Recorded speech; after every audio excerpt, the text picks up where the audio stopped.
È stato trovato il corpo del 14enne scomparso sabato sera. A dare l'allarme intorno a mezzogiorno un bagnante. Sul posto, nei pressi del faro di Goro in provincia di Ferrara e la spiaggia dell'Isola dell'Amore, sono arrivati i vigili del fuoco e le forze dell'ordine. Del ragazzino si erano perse le tracce la sera del 2 settembre, quando il giovane si trovava in spiaggia nella zona dell'Isola dei Gabbiani ad Ariano Polesine. Le ricerche erano scattate subito, ma la speranza di poterlo ritrovare vivo sono terminate questa mattina. Il corpo è stato portato a Gorino a disposizione dell'autorità giudiziaria.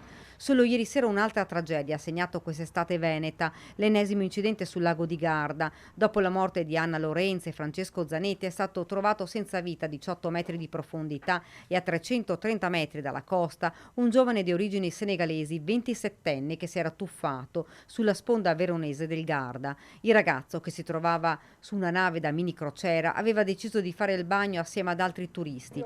Tutti erano tornati a bordo, a parte il 27enne. Immediate le ricerche, il giovane è stato trovato adagiato sul fondo dai sommozzatori dei Vigili del Fuoco di Trieste.